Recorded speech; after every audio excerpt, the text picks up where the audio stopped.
السلام عليكم ورحمة الله وبركاته. كلانتي wanaagsan asxaabay meel kasto aad joogtaan ku soo dhawaada barnaamijkeeni ugu horeeyay maanta oo ah maalinimo talaada barnaamijkeeni aynu ugu talagalnay subaxda hadaba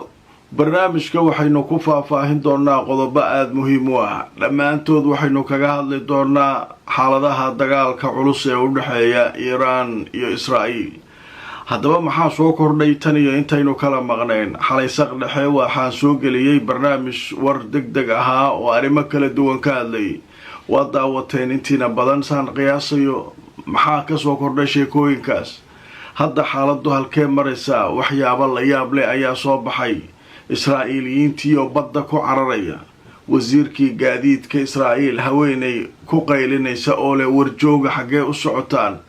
meeshaan meel la jooga ma ayagoo leh oo lafooda ku baxsanaya wasiirada dhageysta oo leh warjooga מי שיוצא לחול הם אותם חשוב לי להבהיר אנחנו לא נאשר יציאות של ישראלים לחול בשלב זה מי שיוצא לחול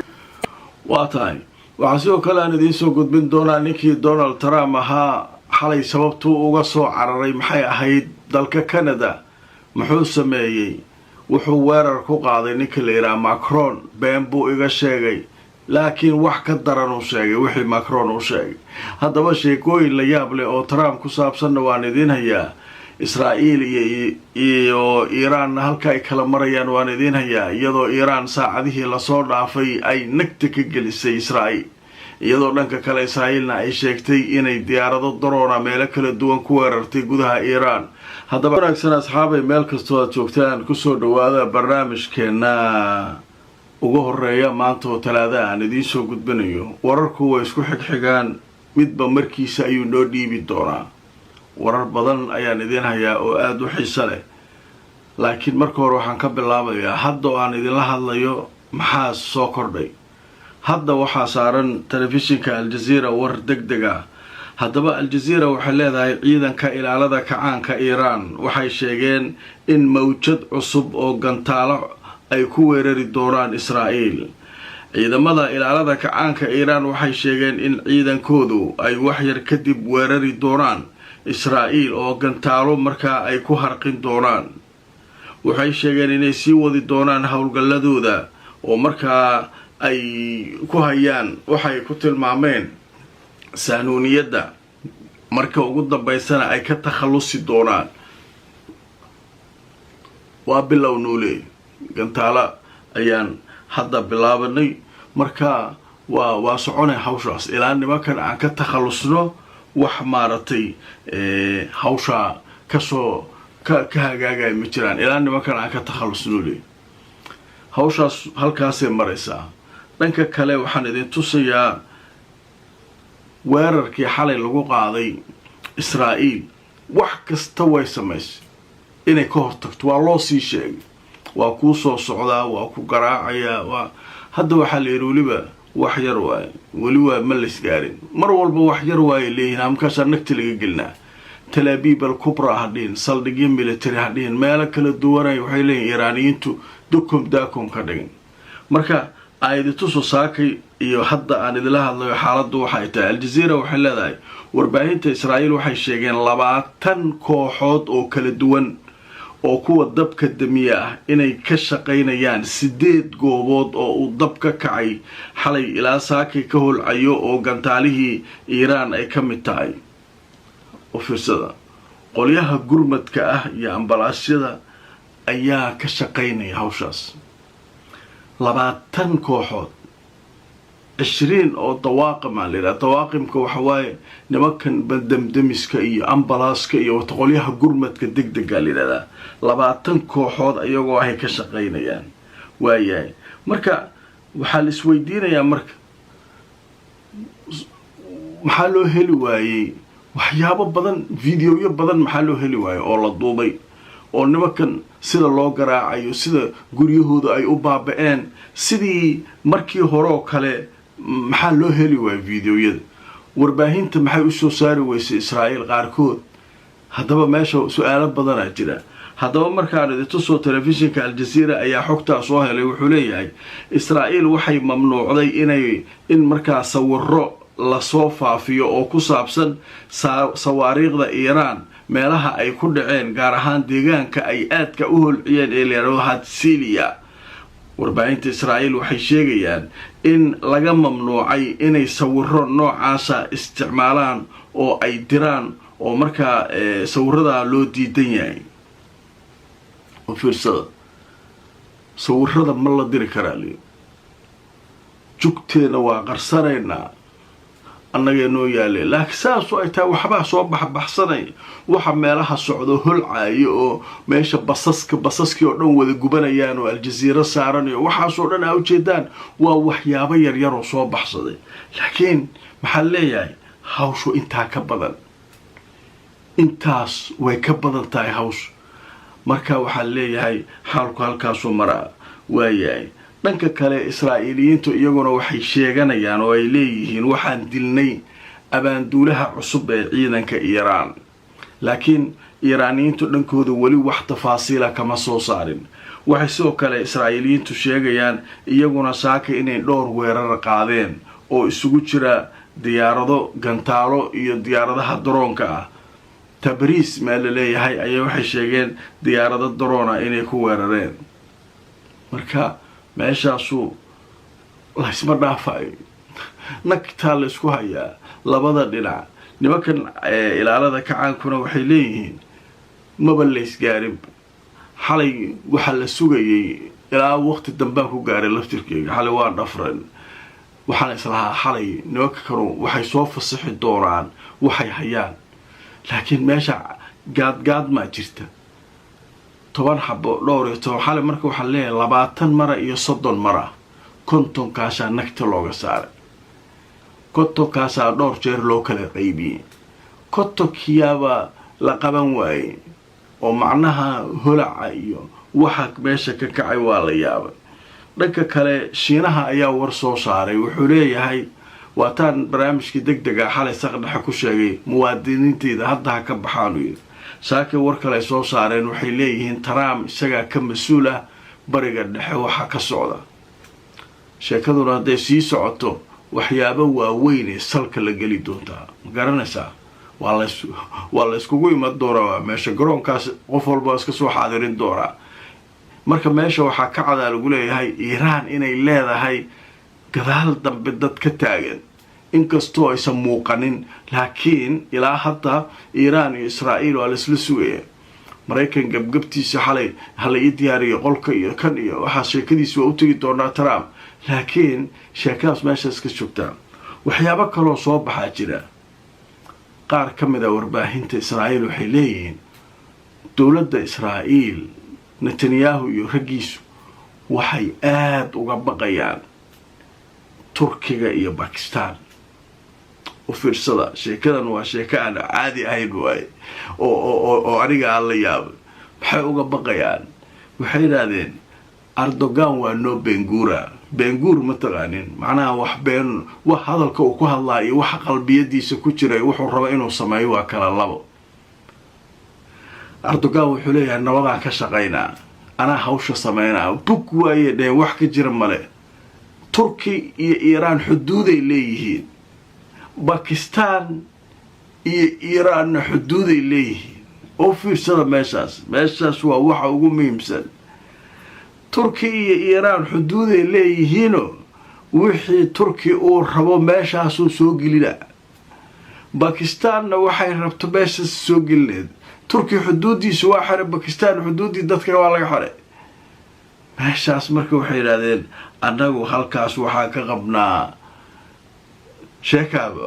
waran nooga nusaleed warbaahintii marka waxay leeyihiin nimankii walwal farbadeen qaba mar walba Mareykanka la hadlayaan Mareykanka iyo reer galbeedka iyo waxa lagu leeyahay diyaaradahan Mareykanka uu soo diray gantaalaha Iiraan kaliya ma maraakiibta Mareykanka ilaa dhowr xabba soo socota ma aha waxa lagu leeyahay Iiraan kaliya ma meesha waxa la waabina oo cagaha dhulka loogu dhufanahay way idin jeednaa la leeyahay Turkiga iyo Pakistan iyo way oo nimankan xuduud la leh marka waxa leeyahay nimanka Iiraaniyiintu seef way walwal farabadan ma qabaan saaxiibo haddayba wax bixin karaan meelay soo marsiyaan haystaan waa haystaan. marka sheekadaasu iyaduna waa cusub tahay, halkaasay maraysaa. Trump warkiisa waa noo soo socdaa, qaybaha dambaan ka dhiganaynaa, laakiin arrin aad cajiib u ah ayaa soo baxays. waxaa leeyahay nimankii yahuudda ahaa kulligood waa tahriibayaan, baddaa la isku shubay, doonida lacagta lagu raaca fooqal caqli waaye, ilaa intee Qubrus bas badda Israa'iil ay ka qaaday Qubrusay geene, waa meel yar 6,000 ay maraysaa lacagtooda, dhowr kun oo dollar intaas yartaa. ma la joogi karo. dadkii waxaa ku dhacay yahuudi cabsi, walaahawd, kala carar, meeshaa ma joogaynay. haddaba marka aljazeera oo warbixin yaab la ka qortay ayaan barnaamijka idinkula wadaagayaa. haddaba telefishinka aljazeera wuxuu leeyahay mashhadka iyo sida ay wax u socdaan iyo taariikhda isu eka, taariikhda way isku eg tahay. nimankan israa'iiliyiinta waxay leedahay aljazeera dekadihii dhooban yihiin Harsilia, Haifa iyo Casqalaan, waxay raacayaan maaragtay doomo yaryar ayay ku baxsanayaan oo Qubrus aadayaan. taariikhdu marka dib ay u qorbato, markii ay dhulka Falastiiniyiinta la wareegeen ayay sidaas oo kale badda ugu soo daateen 1948 inay markaa dhulka Falastiin kusoo kala hormaraan. 1948 markii Falastiin xoog looga qaaday dhulkeedii oo yahuudda la siiyey, wixii yahuud ahaa Yurub jooga, meelahan joogay, iga gaarsiin, dhulkii carabta laga qaaday, aan wax ka qabsado, aan dego. markaasay badda kusoo daateen, doomay soo raaceen, waa soo kala carareen. aljazeera marka waxaa leedahay alla taariikhdu isqori ogaa. 1948 1948 2025 badday ku cararayaan. allahu ibixi ilaahu maaligey ku jiraan, meeshaasay wax marayaan. haddaba warbixinta way sii socotay. telefishinka aljazeera wuxuu leeyahay qiimaha lagu raacayo doonida wuxuu u dhaxeeyaa 2,500 ilaa 6,000 oo shikal, waxaana la sheegay inay ku xiran tahay markabka ama doonta yarta la raacayo sida ay dhaqso uga baxdo badda, oo macnaha sida ay u degdegaysay u kala lacag badan tahay. u fiirsada, macnaha dooniba miday ka dheerayso way ka lacag badan tahay. intuusan madfacu soo gaarin aan ku geynaa keen lacag badanaa dhiibay way kula cararey Qubrus soo geynay. Qubrusta iyo lagu sheegaa iyo xagee isu jiraan, meel isu jiraan mana waa meel way isu dhow yihiin. baddaasaa bas la karoos gareena meel yar waaye, saacad iyo bar 2 saacadood meelahaas loo socdaa. waxa meesha ka socda marka maxaa dhacay? gabar wasiirad muwaasalaad leeyahay, wasiiradda isgaarsiinta iyo arrimahan gaadiidka iyo qaabilsan ayaa qaylinaysa. telefishinka 13 ee Israa'iil soo deynay. markaas aljazeera waxay leedahay waxay ku qaylinaysaa war jooga, war dhulka jooga, war ha caradina, war ha baxsanina, war meela joogna bale meeqa meelaso yaa isgaaray. jimcu bilowday dagaalka Iiraan, meeqa beriya bal ayaga beeqaas 2 sano ku dhawaaday nagta ku haya Gaza. reer Gaza ma baxayna taagiin, war soo baxa ma baxayno. ayagana 5 maalmood ayaa lagu kala cararayaa. diyaarad ma jirto, badda lagu daadanaa, badda saasa loo dhooban yahay dekada Harsilia, Casqalaan iyo dhulkaas oo dhan iyo Haifa iyo dekada saasa loo jooga. dadkii waa socdaan, yahuudi waa ku deys, way qaylinaysaa. marka waxa leedahay jooga aan dhageysano. יציאות של ישראלים לחול בשלב זה. מי שיוצא לחול הם אותם חשוב לי להבהיר, אנחנו לא נאשר יציאות של ישראלים לחול בשלב זה. מי שיוצא לחול הם אותם אנשים שהגיעו לבקר בארץ, אם זה תיירים, אם זה תגלית או דיפלומטים, שיחזרו לארצם, אבל הם לא אמורים לחזור לארץ. wixii xaaladahan ku saabsan waa barnaamijyada dambaa kusoo qaadan doonaa. laakiin Trump xalay sababtuu uga soo cararay meesha, Macron hadalku ka soo daba tuuray iyo isagoo diyaaradda saaran oo qayliya, wixii meesha ka dhacay waran idinkaga hayaa qaybta dambe xayisiin kadib. qaybihii ugu dambeeyay barnaamijkan maraynaa. xalay saqdhaxay barnaamijkii warka degdega ahaa oo aad daawateen waxaan kusoo qaadanay Trump isagoo jooga shirkii G7 ama dowladaha toddobada ah ee Canada ka dhacay inuu soo cararay uu dhahay golaha amniga qaranka la diyaariyo ma qolkii weerarka la diyaariyaa wuxuu dhahay markaasa nimankii madaxda kala ahaa madaxweynihii Faransiiska wariyaashu weydiiyeen waxay yiraahdeen ninkii Trump muxuu baxay wuxuu sheegay bal bugtay markaasuu wuxuu yiri ninkii wuxuu u baxay dagaalku soo joojinaa dagaalkee midka Iiraan iyo Israa'iil u dhaxay inuu joojiyo raba ninka marka diyaaradda isagoo saaran waxa loo sheegay ninkii Macron ahaa madaxweynaha Faransiiska hadalkaas oo daba tuuray oo ma waxa u socotaa inaad dagaalka joojisid ninkan golaha amniga qaranka ay fariistaan kan hal ay sameeyso tuula nin dagaal u socdo mugtay kana markuu xiri dagaalka inuu joojiyo u socda way isaga ciyaarayaan ninka odaga waa iska wareersay markaasuu haddana qayli markaasuu muxuu leeyahay tuso telefishinka Al Jazeera wuxuu leeyahay Trump wuxuu beeniyay in uu u soo laabtay waqti hore Washington inuu dagaalka joojiyo wakaaladda wararka Reuters ayo madaxweynaha Mareykanka warka keentay waxay sheegaysaa in madaxweynaha Faransiiska Emmanuel Macron hadalka uu sheegay uu ahaa mid khaldan oo uu ku tilmaamay wuxuu igu tilmaamay leeyahay inaan dagaal joojinayo laakiin uma soo bixin dagaal joojise ee waxaan u soo baxay sheeko inta ka weyn wariyaasha darwayaabeen maxay tahay waxa u soo baxda mid kale iska weydiiyay haddana aan tuso telefishinka Al Arabiya wuxuu leeyahay shabakada CBS la leeyahay waddanka Mareykanka waxay sheegtay Trump inuu yiri Iiraan mar dhow waxay samaysanaysaa hub nuclear ah sida daraadeed waxaan u soo baxay waa inaan ka gaaraa oo Iiraan soo taa hadda lahaayeen waa baabi'nay hawadaan ka qabsanay nuclear rajo ma jirto culumadii aan ka dilnay ka soo lamanayn haddana warkan muxuu yahay wuxuu ku leeyahay CBS waa television Mareykanku leeyahay la hadlay wuxuu leeyahay Iiraan way samaysanaysaa wax yar ka dhiman marka aniga waxyaabaha u soo orday waxa kamid ah arkaas la ii sheegay maxaa lagu sheegay Iiraan waa gacanta ku haysaa nuclear marka waa inaan ka gaarsiino waay maxaa ka gaarsiinaysaa marka qolihii amniga fariisana qolkii dagaalka la ii diyaariyo haraadi ninka odaga gebgebtiisa ku wareeray wariyaashii xataa ku wareeray oo nimanka Iiraaniyiinta soo taalaydeen hadda naf malo culimadii wax u sameeyay xataa Israa'iil ka leys maya nimankan wax badan u qarsoon hadday samaysanayaan ba hubka nuclear-ka waxa uga dhiman